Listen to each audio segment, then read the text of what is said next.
suis né en 1936. Ce village était pauvre économiquement, c'était dur, mais il y avait une entraide, il y avait une solidarité entre les gens, dû peut-être justement au fait que ce village de Bougie, il est vraiment très esselé. Hein. Pour venir à Bougie, il faut y venir. Moi, je suis comme les dames. J'aime pas dire mon âge. Mais ce qui me fait le plus, c'est que partout où je vais, où il y a un groupe de gens, je me vois le doyen.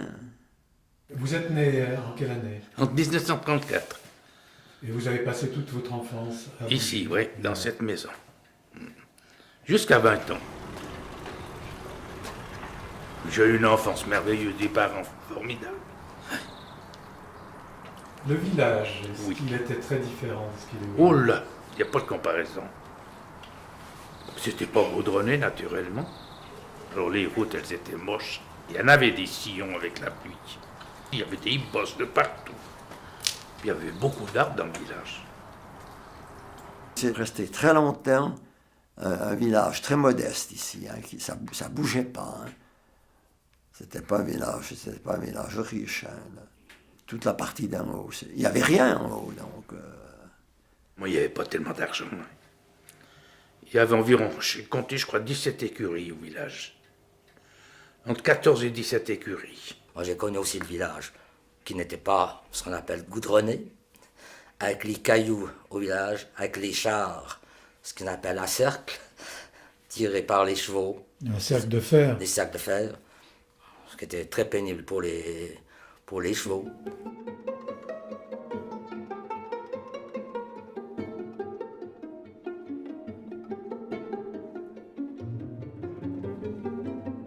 En étant gosse, étant jeune, les saisons étaient ce qu'on appelle marquées. Il y avait un printemps, il y avait un été, un automne et un hiver. Et c'était vraiment marqué. Et notamment avec des hivers très rigoureux. Oh, alors, et un hiver spécialement, je crois que beaucoup de personnes s'en rappellent, en tout cas ici aussi dans la région, c'est l'année 56, où partout l'eau était gelée dans les bâtiments, c'était quelque chose vraiment d'exceptionnel.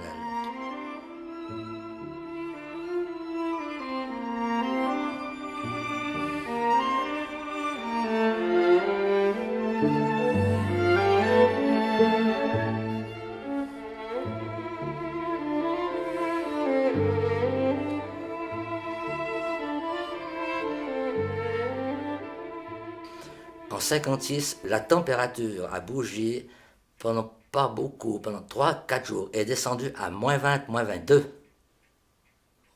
Oui, ici à la côte. Et il y avait eu d'énormes dégâts dus au gel, spécialement, non, je parle des arbres, ce qu'on appelle tous les noyers avaient été gelés. Et dans la vigne, on a eu beaucoup aussi de dégâts. On avait des cèpes qui étaient très vigoureux, qui ont gelé totalement. Il a fallu arracher et replanter. On avait pratiquement de la neige tout l'hiver, pratiquement. Bon, de temps en temps, il y avait peu. Mais on se logeait à Villars, là, à 200 mètres d'ici, dans les propriétés friques de Riancourt.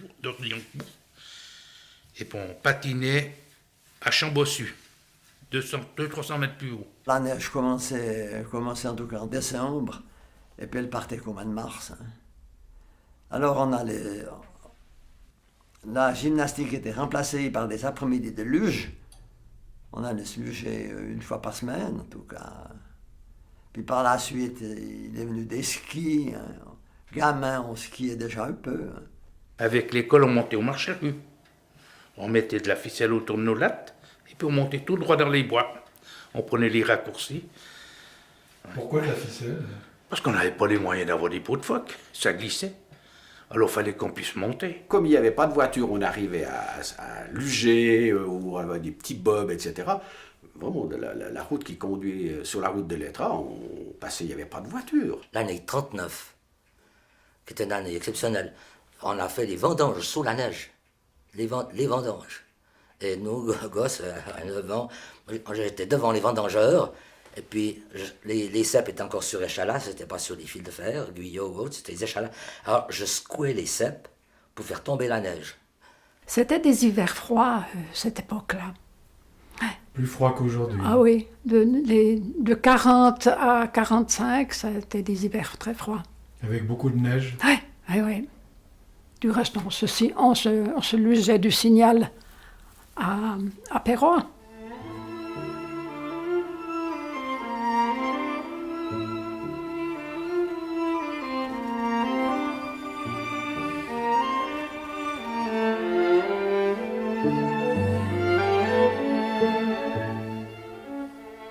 Et dans les maisons ou à l'école, est-ce qu'on avait froid parfois? Écoutez, on était moins frileux que maintenant. Non, je ne peux pas me plaindre du froid quand je pense à ce qu'on appelle la grande école. Un des grands garçons, une fois par semaine, c'était le chauffage au bois, venait allumer le fourneau et mettre le chauffage en route, donc le matin avant l'école. Ça se chauffait avec un fourneau, hein, dans l'école. Et puis, quand on faisait un petit peu suivant lesquels, on les mettait dans la caisse à bois, quoi. Donc il devait venir devant parce Ouais. et il se mettait dans la caisse à bois. C'était presque un affront, quoi, la caisse à bois. Qui vers 56, il faisait moins 20, il a fait moins 20 ans dans un mois, pratiquement. Entre 15 et moins 20, ben, il n'y avait qu'une pièce de chauffe. On allait se mettre au lit. Généralement, c'était la cuisine qui était chauffée, et puis ça s'arrêtait là. Je me souviens que les couvertures tenaient au pied du lit, elles étaient gelées. On avait quand même une cruche, mais c'était pas chauffé, c'était froid. C'était des hivers froids, cette époque-là. À l'époque, nos parents, ils se voyaient quand il y avait de la neige. Ils allaient travailler avec des pelles, ils montaient, et puis ils déblayaient la neige, etc. Il n'y avait pas d'employé communal. Alors, 1 ou 2 fois par année, on mobilisait tous les gens qui allaient, qui faisaient des travaux d'entretien, des canalisations, des coulisses. Quand il y avait la neige, ils allaient déneiger, etc. Alors, tout ça, ça crée une ambiance telle que maintenant, on paye quelqu'un et puis on se débrouille. Hein. On a perdu cette relation.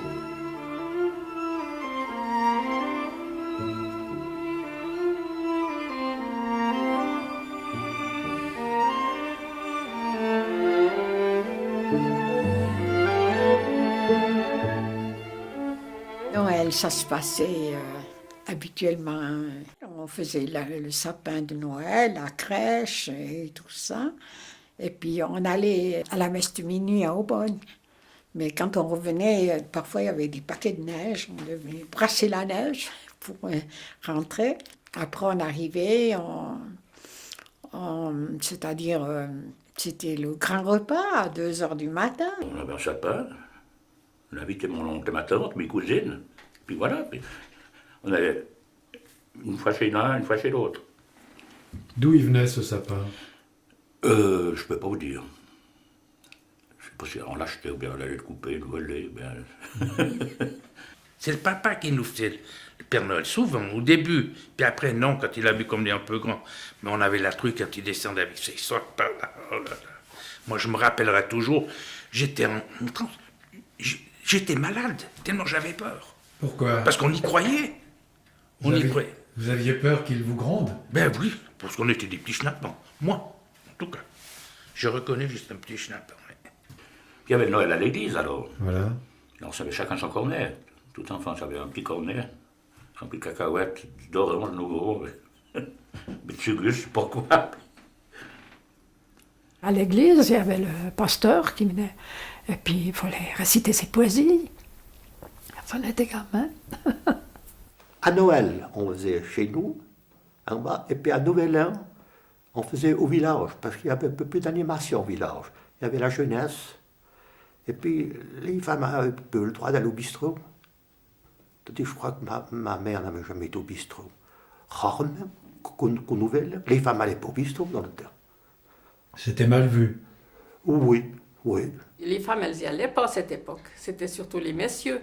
Ils allaient boire l'apéro et puis ils se retrouvaient à l'auberge. Les femmes étaient interdites d'auberge alors. Bon, c'était pas la mode, ils n'avaient pas le temps. Vous alliez des fois à l'auberge? Non. Pourquoi? On se serait fait montrer du doigt. Premièrement, on n'avait pas d'argent. On n'aurait pas pu s'acheter un paquet de cigarettes parce qu'on n'avait pas assez d'argent. Ma maman, elle s'était mise à fumer, mais elle n'osait pas aller au café. Mais elle envoyait mes enfants, ou bien moi, elle m'envoyait chercher un paquet de cigarettes.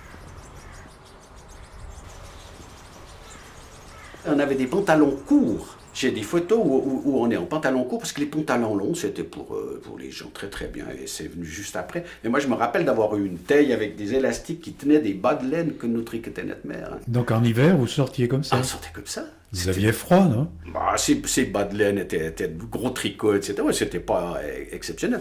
On enfilait ça, et ça arrivait jusqu'à la hauteur des cuisses, et on crochait ça comme des jartelles, comme les femmes. On avait une jupe qu'on mettait le dimanche, qu'on gardait pour le dimanche. La jupe et la blouse, on était deux amis, ça s'achetait. Mais, et puis c'était tout. Et puis autrement, on avait des habits de la semaine. Toute jeune, j'avais toujours des belles robes, et puis parfois, par la suite, je faisais des ensembles. J'avais des ensembles parce que je faisais beaucoup la couture moi-même. Ouais, vraiment.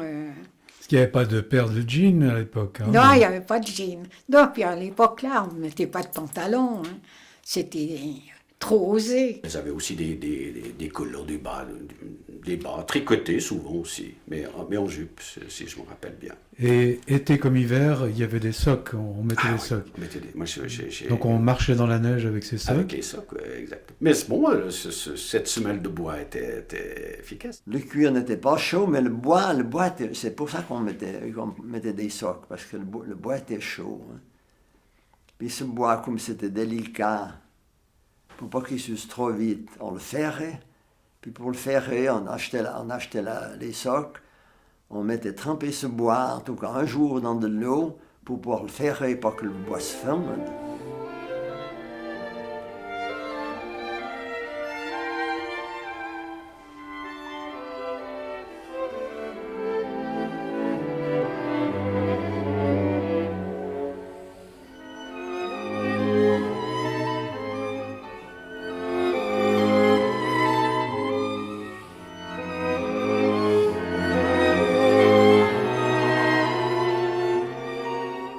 À part qu'on allait rouler les œufs, on allait par là, on se réunissait les familles. Et puis, bon, il y avait toujours le repas quand même. Quand vous étiez jeune fille, l'habitude de rouler les œufs existait déjà? Oh oui, oui, parce que je me rappelle, on allait avec mon papa. Ouais. Les promenades, des fois, du dimanche après-midi, c'était le signal de bougie. Aller boire une limonade. Il y avait la limonade au citron.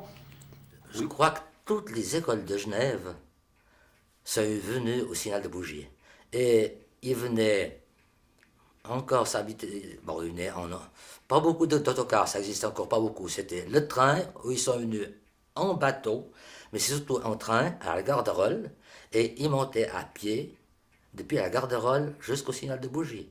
Et puis, le signal de bougie, aussi, qui était un attrait, c'était pour Pâques. Aussi, à Genève, ils étaient enragés pour venir au signal de bougie.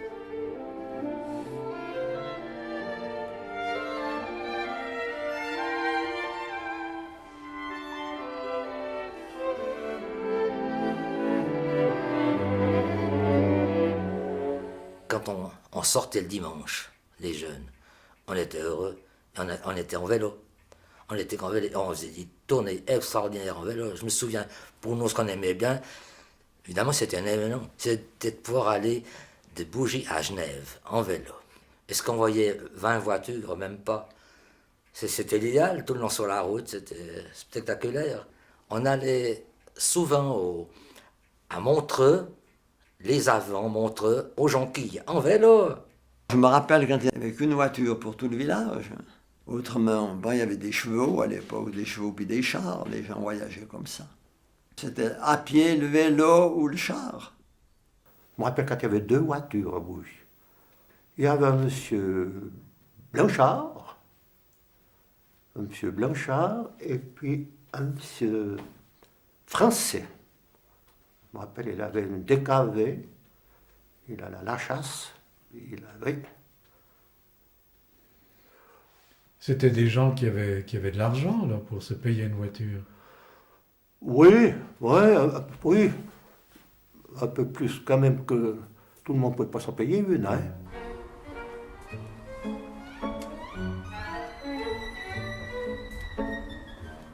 Dans les années 30, il y avait combien d'habitants à peu près? Oh, il était beaucoup plus petit, dans les 270-300. Tout le monde se connaissait. Mais bien sûr. On ne pouvait pas s'ignorer, on se connaissait tous. Tous. Là, il y avait la ferme, uniquement pour les bestiaux et les foins et tout. Là, c'était la résidence des Vito. Là-bas, c'était l'écurie des chevaux et la maison à côté n'existait pas. Et là, c'était le fermier qui habitait, M. Chevalet. Un peu plus loin, il y avait Freddy Rosset, avec la grange à côté, et après c'était Martin, la laiterie. Chaque famille avait 1, 2 vaches, maximum 3, puis un cheval. Bon, la vache c'était pour le lait, pour le travail, on avait des ouvriers et tout, et puis bien entendu le cheval pour le travail, spécialement pour la vigne, pour aller dans les vignes. Ici, c'était l'ancienne écurie, avec mon père. Eh bien, ici, qu'est-ce qu'il y avait? Il y avait 3 vaches, un cheval. C'est tout ce qu'on avait. Et c'était dans tout le village à peu près la même chose. Il n'y avait pas de grands troupeaux ici au village. Évidemment que c'était les vaches pour le lait, puis le cheval pour travailler dans les vignes. Donc dans chaque maison, il y avait une petite étable. Enfin. Oui, une petite étable, une petite écurie, juste pour le... Quelques poules aussi peut-être. Ah ben, alors ça, il y en avait bien quelques-unes quand même. Non, ce qu'on appelle les poulaillers, alors ça, évidemment, alors ça existait. Alors. On était vignerons, mais on avait une cafetière. On appelait ça le cafetière. Une vache, l'été, puis 2 l'hiver, une qu'on prenait en hivernage. Alors c'était pour le lait de la maison, quoi. Pourquoi on l'appelait la cafetière? Parce qu'il fallait mettre du lait dans le café, et puis on disait la cafetière, quoi. Il y avait 17 porteurs de lait à Bougie. Mon père s'occupait de la laiterie, s'occupait des comptes et tout. Alors il y avait 17. C'était joli de voir ces écuries avec 3, 4 bêtes, en haut 2 chevaux.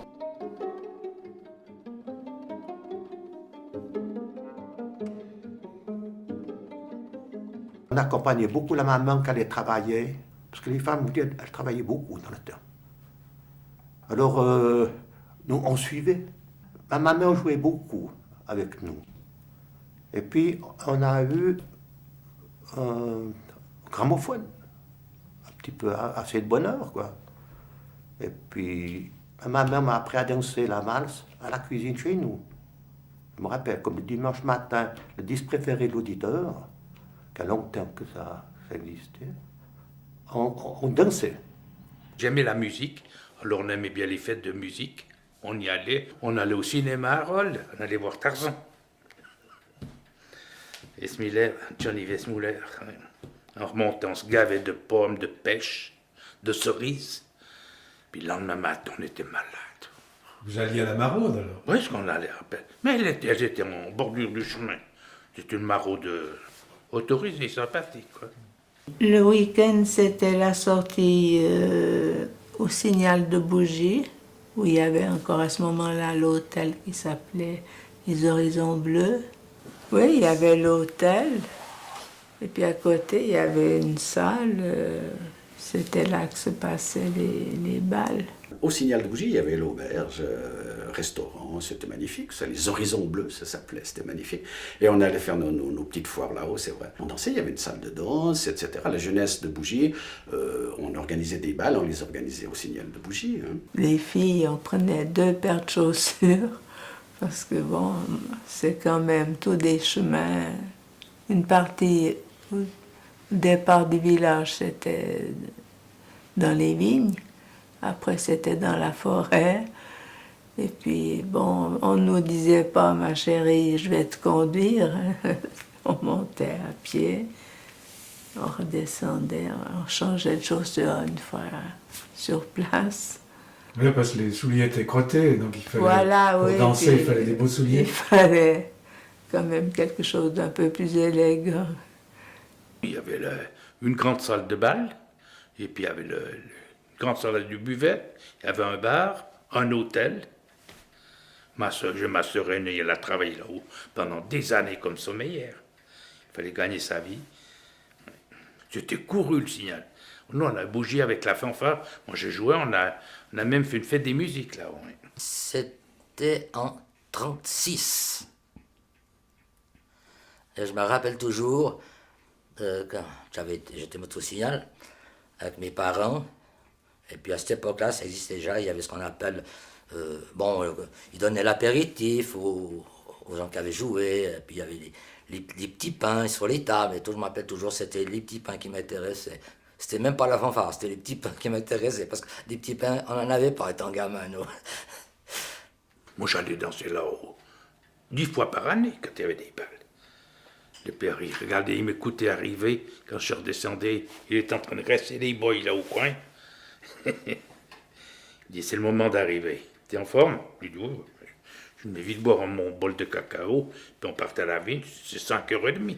J'étais toujours le dernier. Bon, j'aimais bien danser alors. Il y avait souvent des grands bals au Signal de Bougie. On a eu souvent des grands orchestres, Jacques Elian, là, tout ça. Jacques Elian est venu oui, oui. à Bougie Village. C'était quelque chose de grandiose, avec ses...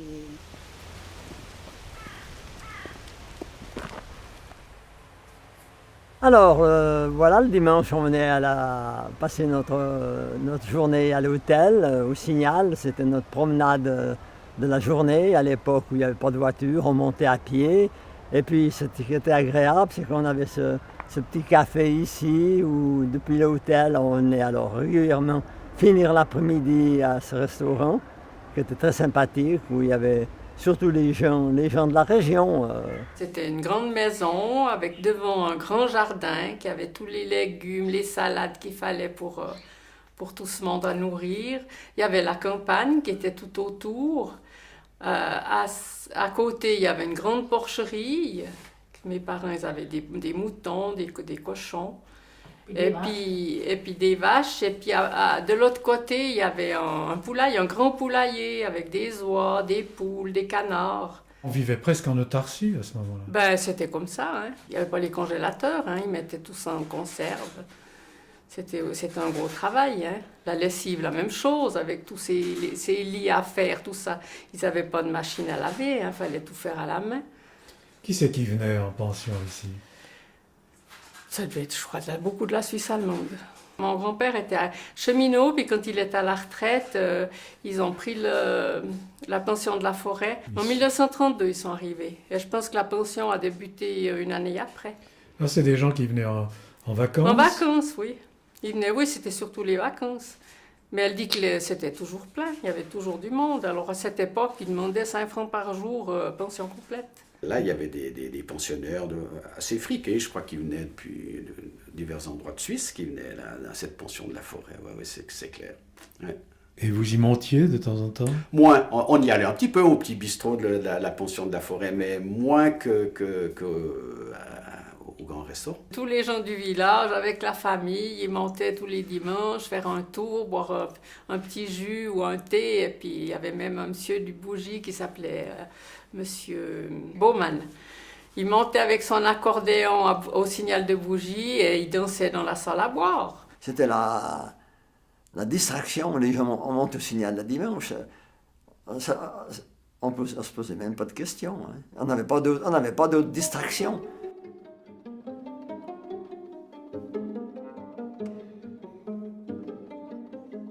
Par le fait déjà qu'il y avait peu de manifestations, la moindre des choses, tout le monde était content, tout le monde faisait la fête en même temps, tandis que plus maintenant. Et puis bon, il y a aussi ce qui a détruit le système, c'est la motorisation. Maintenant, vous voulez traverser le village, vous voulez personne voir à pied. Hein. Personne à pied.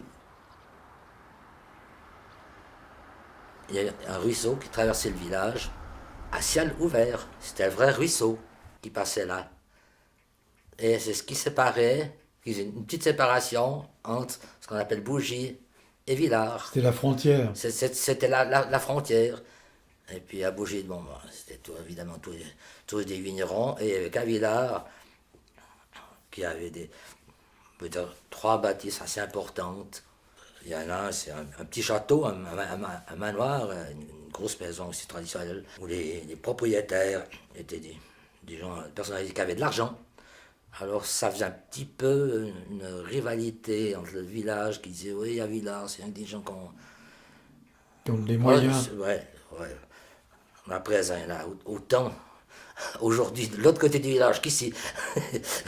Il y avait peu d'argent, il y avait quelques familles nantis quand même. À Villars-dessous, ce gros domaine appartenait à l'époque à une famille de ficheurs. C'était des Bernois qui avaient, ils étaient là, les Bernois, on les a bien vus, hein, pas moi, mais ils étaient là quelque temps. Alors ils avaient ce patrimoine-là, qui sont magnifiquement, et qui entretenaient trois vignerons du village, qui étaient les tâcherons, qui faisaient ce domaine de Villars-dessous. Et puis il y avait la propriété de Riancourt, où a vécu le colonel commandant de Corfric. Hein. Maintenant c'est son fils qui est propriétaire de Riancourt. Le marquis de Riancourt, il tenait beaucoup, mais son fils, qui était un grand ami à moi, voulait avoir un peu de cash, c'est pour ça qu'il poussait son père à la vente. Et vous poussiez vos parents à l'achat? Oui, mais enfin mon père était tout content d'avoir trouvé une belle maison.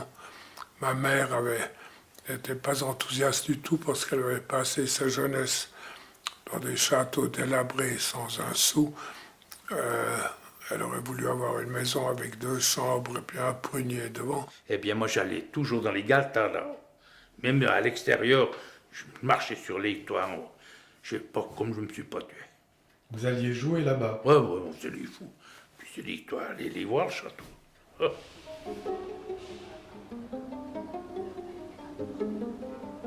Cette maison était presque une ruine.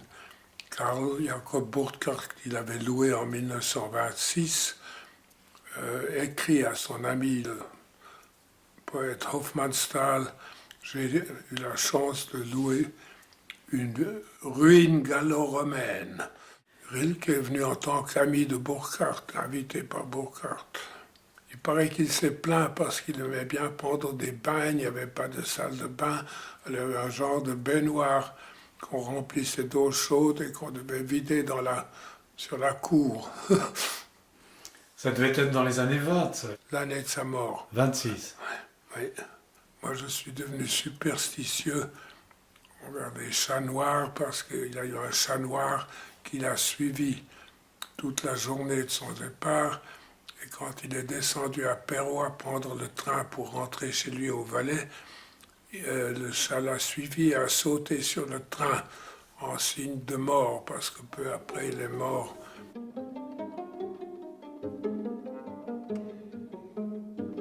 Il y avait 1 ou 2 grosses propriétés comme ça.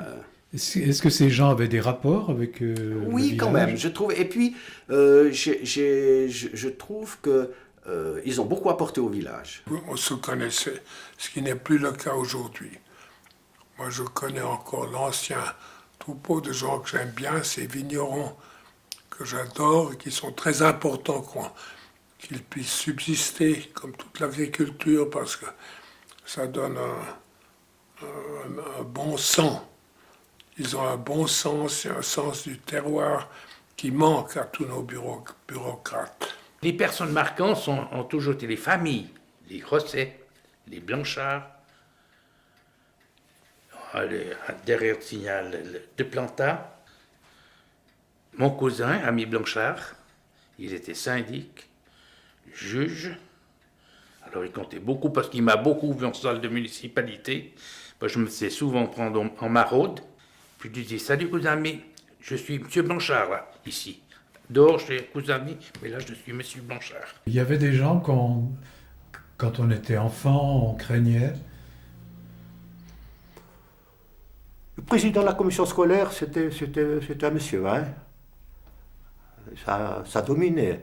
Et puis l'instituteur aussi, à ce temps-là, il ne fallait pas rentrer après les heures. Il y avait des heures de rentrée. On ne pouvait pas traîner à travers le village toute la nuit ou bien...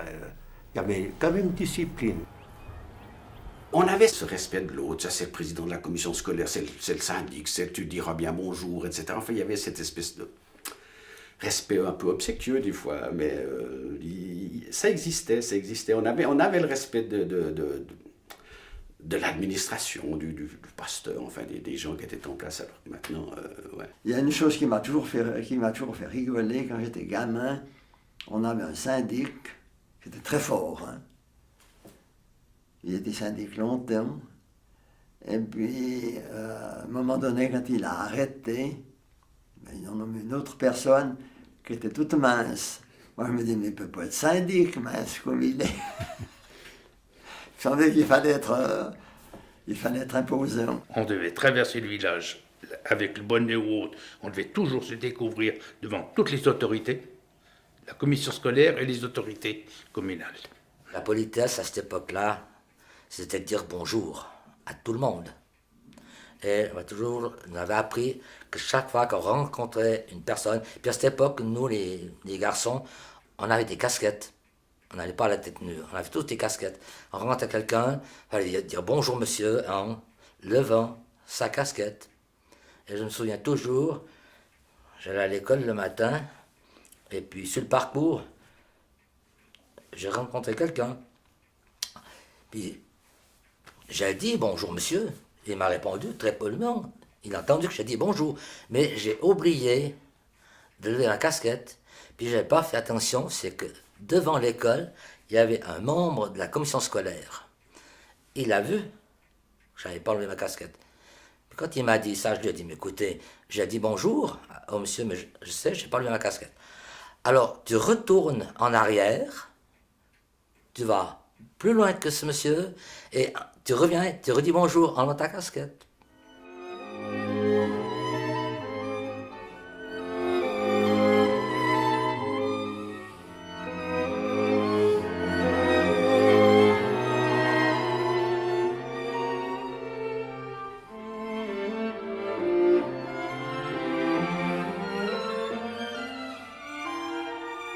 À l'époque, quand j'étais gamin, on avait des vacances que pour faire des travaux. On n'avait pas des vacances pour s'amuser.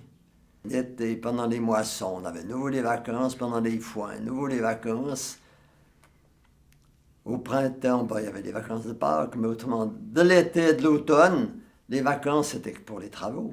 J'ai passé mes vacances d'été à effeuiller, rebioler, attacher, on attachait la vigne. C'était des Savoyards à l'époque de mon enfance qui traversaient, qui venaient donner les coups de main pour les périodes de feuilles et pour les vendanges. C'était des saisonniers pour les travaux occasionnels de la vigne, comme vous avez dit, les effeuilles et les vendanges. Quand l'été arrivait, on allait chercher le personnel de Savoie pour venir faire les travaux des feuilles et autres. Hein. Alors je me rappelle, je descendais avec mon père, le char, le cheval, chercher le personnel au bateau à rôle. Hein. C'était des effeuilleuses. Hein. C'était des grandes journées, alors elles commençaient au lever du jour, puis elles travaillaient jusqu'à la nuit, jusqu'à 9h le soir à l'époque. Hein. On ne s'arrêtait pas. On ne s'arrêtait pas, non. Il y avait peut-être un petit... Il y a les repas, on portait les repas à la vigne, alors, bien sûr. Hein. Ah, les effeuilles, c'était aussitôt au lever du jour qu'on allait à la vigne. Et puis après, maman nous apportait le déjeuner à la vigne. Le soir, on avait le repas.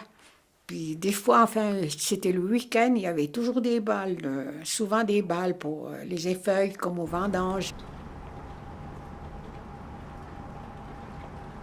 Comme personne partait, les écoles pouvaient au moins faire des manifestations au 1er août, par exemple. Maintenant, c'est plus possible, il n'y a plus personne ici. Hein.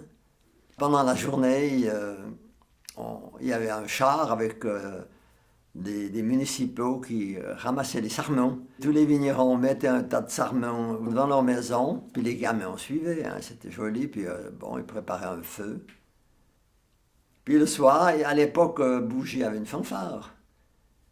Alors, vers 7-8 heures, la fanfare commençait au village à se réunir, à jouer, puis on partait en cortège au feu. 1er août, il y avait toujours un feu, un petit peu sur la hauteur, parce qu'on le voyait de loin. Il y avait la partie officielle. C'était souvent Loulou, là, le cordonnier, qui faisait le discours. Et puis la fanfare jouait 2-3 morceaux. Puis après, on redescendait à la salle. Et puis il y avait un petit bal, oui, une musique, ça dansait. Ouais. L'année 39, déclaration de guerre. Je me rappelle toujours quand il y a eu la déclaration de guerre, le matin, parce que le crieur, il avait ce qu'on appelle une sonnette, et puis après, il lisait son compte-rendu. Mais pour la déclaration de la guerre, c'était un qui venait de Bougie, qui avait c'était avec le tambour, qu'il avait réveillé tout le monde le matin en disant que malheureusement, il y avait donc départ pour la frontière, déjà. Mobilisation. Mobilisation générale. C'était au tambour, oui. Ça avait impressionné la population. Ça avait été quelque chose de terrible. Alors, vraiment, c'était spécial hein, d'entendre ce tambour de bonne heure le matin. Je crois qu'il y avait un agent de police, comme on dit, qui faisait les maisons, qui traversait le village, qui venait dans les maisons foraines, un petit peu, pour annoncer ce qui était l'événement, quoi. Il venait jusque chez vous? Ah oui, oui. Parce qu'en somme, la radio, c'était pas non-stop. Hein. Comme j'ai dit, là, au début, il y avait des heures pour écouter la radio. Puis tout le monde ne l'avait pas. C'était, tout le monde disait, ben voilà, le papa qui va partir, il fallait qu'ils préparent leur bagage d'armée et tout, puis partir sur le front. Moi, je me rappelle de 40-41, où on était derrière le poste à écouter les informations, et puis situation internationale, Dorné Payot, c'était sacré, ça, on écoutait ça, mais presque mieux que le culte. Vos parents étaient inquiets de ce qui se passait Oui, aux quand même, ils se rendaient compte, mais je sais pas s'ils ont, j'arrive pas à dire s'ils ont pris conscience du phénomène juif, j'arrive pas à dire, je crois pas. Nous, on habitait en face de la laiterie, et puis le laitier avait la radio. Alors, l'été, sa fenêtre était ouverte, on venait sur la route, devant sa fenêtre, écouter les nouvelles. Hein. C'est comme ça qu'on apprenait un peu ce qui se passait. Hein. Et puis alors, il y avait le journal aussi, mais on n'avait aucune information à la maison. Si on voulait écouter la radio, il fallait venir s'approcher de la laiterie. On parlait de la situation sur le front de l'Est, etc. Et puis mon père qui était là, 2 ans sur 5 ans, quand il était, on nous dit qu'il faudra aller à la frontière, et puis etc. Mais moi, j'ai ces souvenirs-là, disons. De temps en temps, on nous disait, voilà, si les Allemands sont à la frontière, alors ils vont peut-être traverser la Suisse, mais ils savent que ça va leur coûter tant de morts, donc ils vont sûrement passer par la France, pour ça qu'on garde la frontière. Il y avait quand même une certaine tension, quand même, je pense. Hein, je ne veux pas minimiser ça. J'ai l'impression quand même que... Ouais, on se rendait compte que la guerre pouvait arriver d'un moment à l'autre. Je me rappelle que les avions passaient au signal de bougie, et ben c'est là qu'il y avait des cabanes avec les phares. Il y avait l'armée, là. Qu'est-ce qu'elle faisait? Eh ben, elle scrutait le ciel quand il y avait un avion qui passait. Mais ça servait à quoi? Parce que l'avion... Bon, l'armée, à quoi elle sert, vous savez hein? On nous dit couche-toi là, on se couche, c'est fini.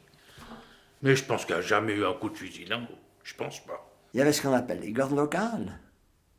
Nous, comme gamins, enfin, je ne sais pas quel âge j'avais, ouais. Non, j'avais quand même 15 ans. On nous avait équipés, on nous avait donné un fusil. Et puis ils avaient organisé ce qu'ils appellent les gardes locales, mais quand on y pense maintenant, c'est risible. Hein, parce que sans préparation, sans rien, mais qu'est-ce qu'on aurait fait? Quand il y a eu les lâchers de bombes sur Saint-Gingolf, sur Genève, sur le boulevard de la Cluse, près de l'hôpital, on y voyait depuis ici. Ça vous faisait peur?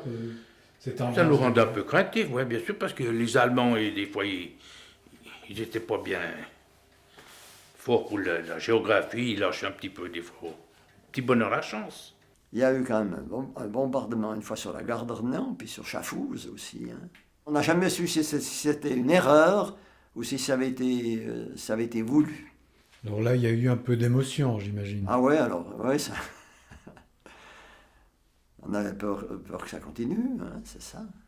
On entendait quand même très bien quand les forces alliées, on disait ça, la RAF, la Royal Air Force, on les entendait quand ils partaient sur l'Italie pour bombarder. On les entendait passer avec un bruit très sourd. On les entendait qu'ils étaient lourdement chargés, malheureusement, de bombes. Vers 1h du matin, ça repassait, mais plus léger, hein, le bruit était plus le même. Ils rentraient en s'étant débarrassés de leur charge. Puis c'était presque toutes les nuits. Hein.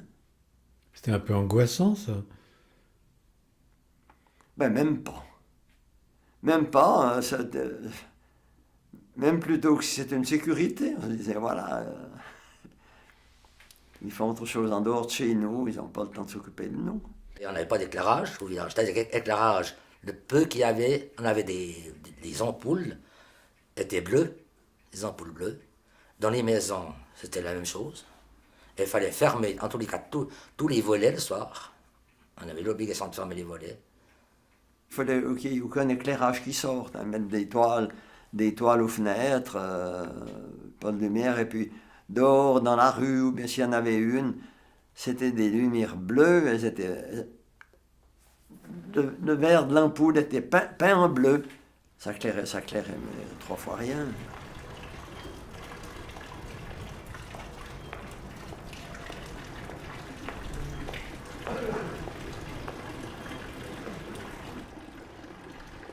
Papa, il a fait pas mal de jours à la guerre. Il nous a été beaucoup retirés. C'était la maman, et puis des journaliers qui venaient de faire aider le travail. Pendant la guerre, on n'avait pas de personnel. Puis les hommes étaient... Alors, il était venu des réfugiés, il y avait des Yougoslaves. C'était des hommes... Il y avait des Italiens. Il y a beaucoup de Polonais qui sont venus pendant la guerre. Ici. Des ouvriers polonais avec leur famille. Ici. Ici, oui. On avait eu des filles d'usines, donc, parce que les usines, d'après le plan Wallon, devaient céder des jeunes filles pour travailler la vigne, parce que c'était au mois de juin, il y avait une période où il fallait du monde. Alors ces filles d'usine, elles étaient bien courageuses, puis oui, il fallait travailler par tous les temps, elles n'avaient pas l'habitude, mais ça rendait service quand même. Les femmes ont dû prendre beaucoup plus d'initiatives avec le personnel, avec ma grand-mère. C'était elle qui menait la barque. Alors avec tous les employés, tout ça, les ouvriers viticoles qui venaient, les saisonniers, tout ça. Ma grand-mère, un petit peu gendarme en somme. Hein. Elle est devenue la patronne. Elle est devenue la patronne, qui domine un petit peu tout, quoi, par obligation. Je me demande à présent si on avait une guerre, comment ça irait, parce que il n'y a plus rien de l'étranger qui entrait. Il fallait cultiver. Hein, cultiver le moindre petit terrain, petit bout de terrain. C'est sûr. Oh, tout le monde avait son jardin, ses jardins, oui. Ouais. On n'a jamais eu ni faim, ni soif, ni faim, ni froid. Parce que tout le monde avait une certaine solidarité, tout le monde se débrouillait, tout le monde avait soit des poules, soit des lapins. Pour l'huile, on en faisait avec vous connaissez ce que c'est que les pavots.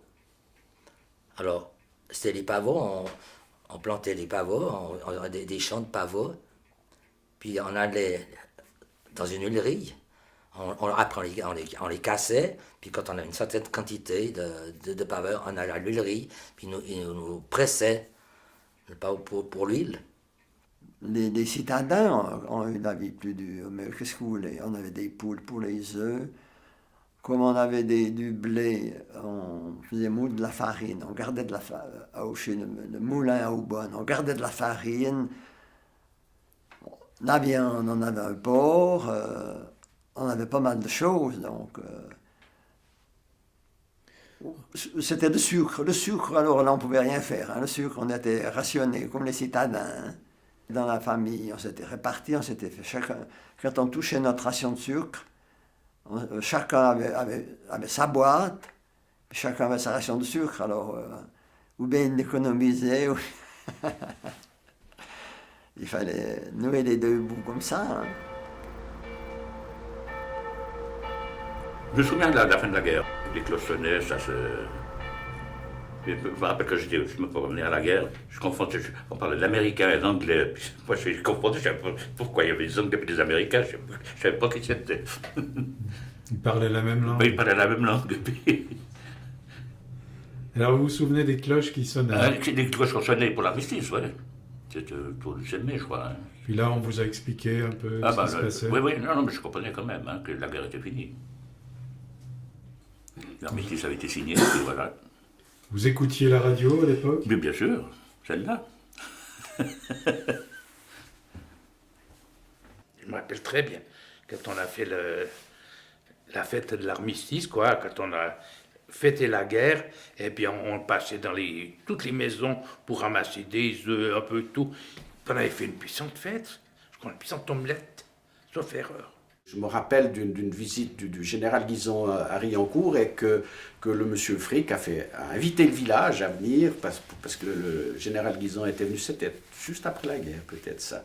Le général Guisan est venu à Bougie? Oui, il est venu chez Frick et je vous dis, le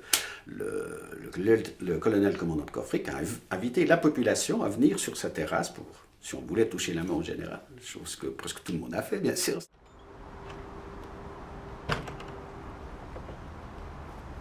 Dans les années 45, c'était très long, très long. On n'avait encore pas de l'argent pour se promener, pour faire n'importe quoi. On ne pouvait pas se payer le luxe d'aller manger à quelque part, de s'acheter quelque chose de beau. Il a fallu encore lutter quelques années avant vraiment que ça reparte.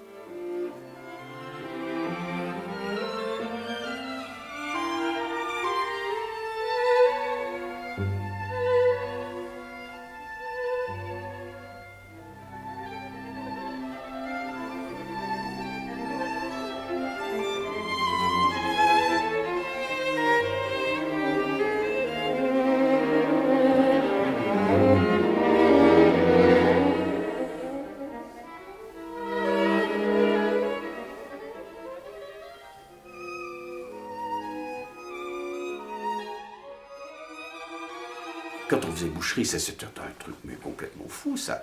Nous, les enfants, on voyait tuer le cochon dans la rue, qui gueulait, etc. On le saignait, etc. Et pour revenir à la solidarité, c'est que quand on faisait boucherie chez X, etc., il y avait tous les autres qui venaient donner un coup de main et vice-versa. Moi, je ne regardais pas ça, non, pas du tout. Hein. Ça, non, je n'aimais pas voir. Puis chez nous, on faisait tout dans le pressoir, puisqu'on avait le pressoir à vin, là. Depuis l'école, on entendait crier ces bêtes.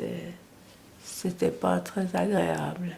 On avait les saucissons, la saucisse au chou, les atrios, et puis vraiment, on avait la viande pour toute l'année. Du bœuf, je crois qu'on en mangeait peut-être une fois par mois, peut-être 2 fois. C'était beaucoup. C'est le boucher d'Aubonne qui passait, elle passait prendre les commandes, puis le samedi, elle venait livrer avec son tilbury et son cheval. C'était rare qu'on ait mangé de la viande de bœuf, des rôtis, des steaks.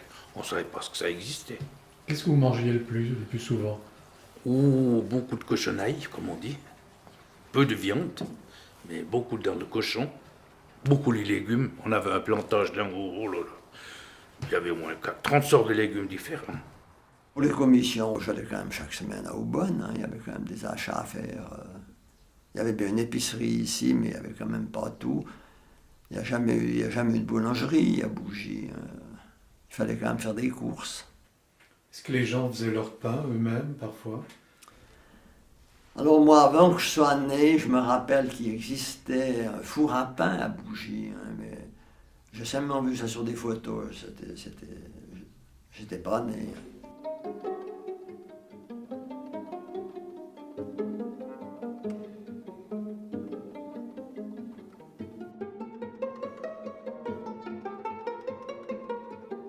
C'est une chose extraordinaire d'avoir dans cette maison le four qu'on appelle le four banal ou le four communal, mais qui était en fonction jusque peut-être dans les années 1910. Mon père étant de 1902, se rappelle de son père, c'est-à-dire mon grand-père, qui passait dans le village et puis qui disait en patois vaudois, à la fourtia, ça voulait dire que ce four avait été chauffé et que les gens du village pouvaient amener leur pain qu'ils avaient fait en vin pour venir le faire cuire dans ce four communal. C'est le boulanger qui passait au village. Il y avait 2 boulangers qui passaient.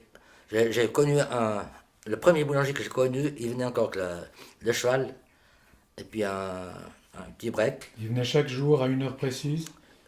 Oh, c'était pas tous les jours. Des fois, c'était tous les 2 jours. Mais c'était cette époque où ils livraient le pain dans les maisons. Les gens, ils allaient tous à l'épicerie.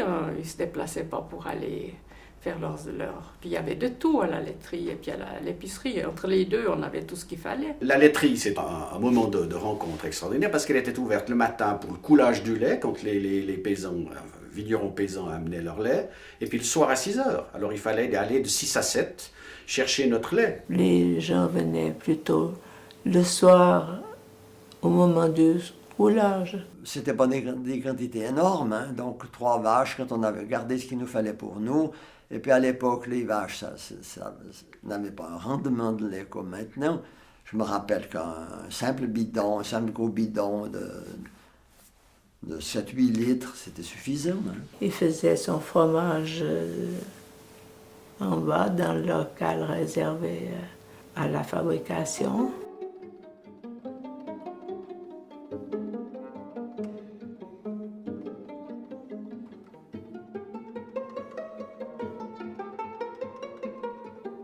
L'épicerie du village, alors, ils ont bien rendu service dans la communauté. Hein. Il y avait un petit peu de tout le truc nécessaire.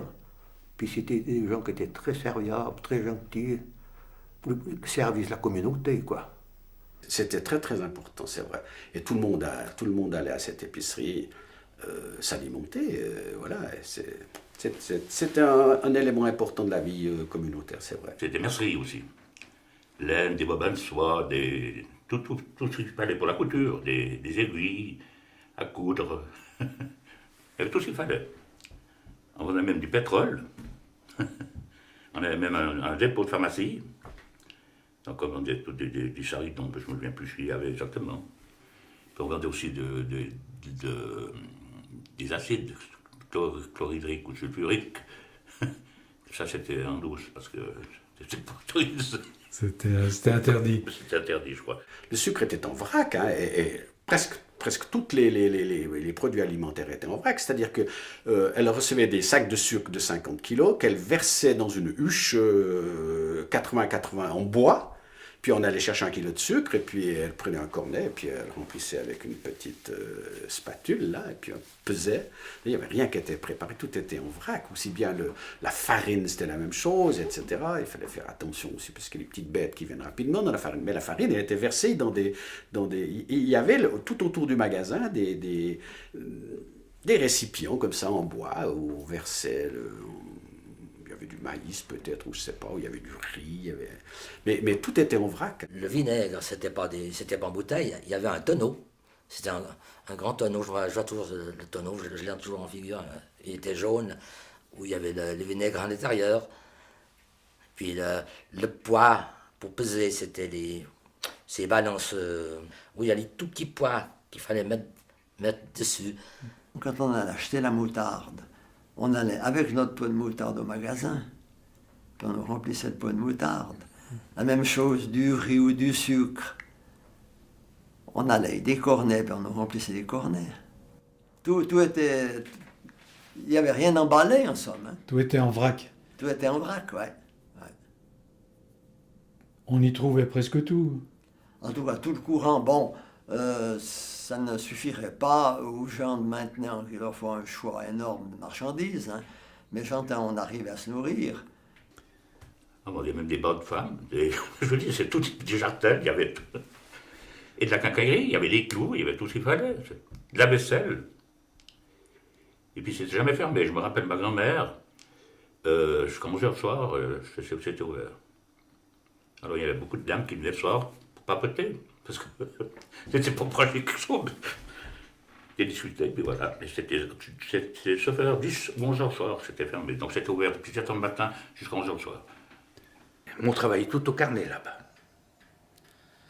Ça se passait comment? On avait un carnet On prenait les commissions, elle marquait dessus, on reprenait notre carnet, elle avait le double, et puis le papa, quand il vendait son vin, ou qu'il touchait la paye du lait, il payait. Donc c'était pas forcément à la fin du mois. Non, non, jamais, jamais. Il n'y avait pas de paye fixe. La paye, c'était le lait ou les vendanges. Quand il y avait la récolte du vin, il allait payer ce qu'il y avait sur le carnet. Des fois, c'était un petit peu délicat, parce qu'aller au carnet, c'est pas tellement ce qu'on achetait. Il fallait savoir compter. Hein. Et puis pour les commerçants non plus, il y avait la peine des fois de se faire payer. Hein. Oui, il y avait des problèmes, là. Ça me fait presque banque aussi, là. C'est-à-dire que les gens avaient leur carnet. Certains leur carnet, il y en a qui payaient comptant, il y en a d'autres qui ne payaient pas parce qu'ils n'avaient pas les moyens. Mais ils payaient quand même, au bout d'un certain temps. Je me rappelle qu'une ou deux fois, l'épicière, Madame Crotini, paix assistante, mais quelle belle âme, passait dans les familles et disait « Mais vous ne pourriez pas me donner une petite avance parce que mon fournisseur, mon grossiste de denrées coloniales, qui était Guichard de Nyon, hein, qui venait alimenter cette épicerie, ben, il ne veut plus me fournir parce que je veux bien faire la vente, mais il faudrait tâcher de nous aider. » Je me rappelle, des fois, elle m'envoyait dire à des gens, dis donc, faudrait me donner un petit acompte. Il y avait des dames qui venaient chercher des commissions, et puis des fois, elles voulaient s'acheter un paquet de biscuits, elle avait des visites. Mais le mari était très, très pointilleux. Alors, elle me disait, il y a longtemps que je n'ai pas pris de lessive. Ben, marque lessive. Et puis, oui, il fallait que ça se trouve un petit peu encore dans les prix, parce qu'il était malin.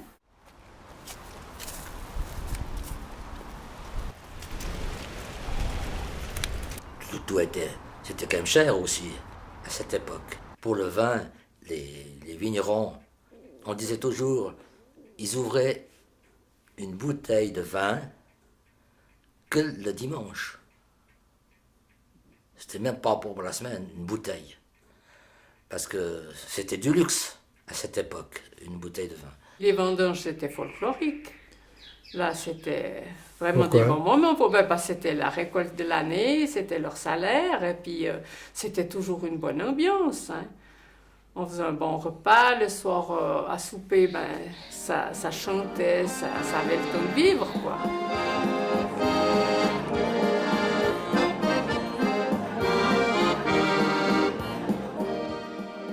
C'était beaucoup plus convivial, je trouve.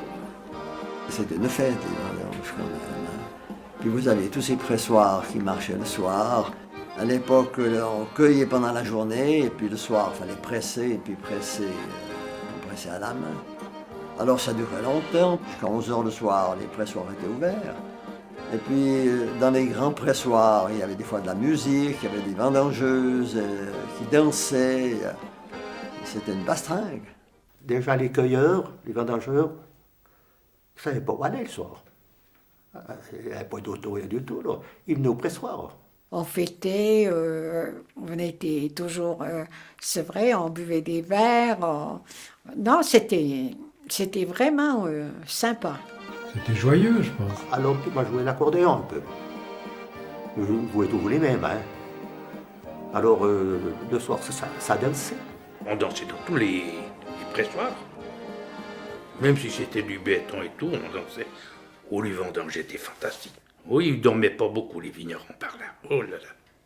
Il fallait toujours recouper, brasser le pressoir. Il ne fallait pas perdre 1 litre. Allez, maintenant, c'est de la rigolade. C'est tout du presse-bouton. J'espère que Bougie ne va pas, que ça va rester de la vigne et qu'on ne va pas encore déclasser la vigne et en faire une ville. Finalement, il va de Lausanne à Genève. Parce qu'alors ces relations humaines que je citais tout à l'heure n'existeront plus. On a plus ce village de terriens comme on avait avant. Oui, avant, quand on était tous des terriens, on se voit au village, on se croisait, on se disait bonjour, il y avait 2 mots. Et puis surtout, encore, à l'époque où il y avait ce qu'on appelle la laiterie, où tout le monde venait, on se rencontrait là, puis on babillait, on parlait. À l'épicerie, c'est la même chose, on allait, puis on se parlait. Puis il y avait quoi, la poste, mais il n'y a plus de poste non plus. C'était une vie au village. Maintenant, c'est fini ça. Quand je vois qu'on commence à à utiliser des terrains pour construire ou faire des parkings ou faire ça, ça me fait mal pour la nature. Hein. Je dis toujours, ben voilà un endroit de verdure qui disparaît. Mais autrement, non, ça me gêne pas autrement. Non. Revenir comme dans le temps, c'est pas possible, dans ces petits villages. Il y avait 260 habitants bougés, hein, à un certain temps. Et puis, ça a doublé, pas tout à fait doublé, mais presque. Mais c'est pas la même mentalité. Je ne dis pas que les gens sont méchants, mais tout a changé. Tout a changé. Jusqu'aux années 60, ça a dû être même chose qu'au 19e. Disons, vraiment, on vivait en autarcie, là, mais d'une façon vraiment très, très, très primaire. Hein. Ce qui a changé ici, c'est les zones villages. Il n'y a pas de village en haut. Hein. Puis maintenant, c'est des plans. Alors, c'était un village pauvre, même très pauvre. C'était le village le plus pauvre du coin. Là. Ah oui? Ah oui. Puis maintenant, c'est le plus riche. Nos amis vignerons propriétaires ont vendu des petits coins de terrain qui n'étaient pas forcément bons pour la viticulture. C'était plutôt des terrains en dessus du village où il y avait les vaches avant, etc. Ça leur a permis économiquement de pouvoir vivre un peu plus à l'aise, s'acheter une voiture souvent, transformer leur maison, avoir le confort. Moi, je regrette, c'est que tous ces terres ont disparu là-bas. On n'est plus chez nous, comme on dit en bon français. On n'est plus chez nous. Mais la vente de ces terrains, ça a permis... Ça a apporté de l'argent. Voilà. Les gens ont pu investir dans d'autres choses, refaire des maisons, tout, mais c'est plus le village dans le temps. Mais il ne faut pas être trop nostalgique, ça ne sert à rien. Il faut regarder devant, ça, il ne faut pas regarder derrière, ça.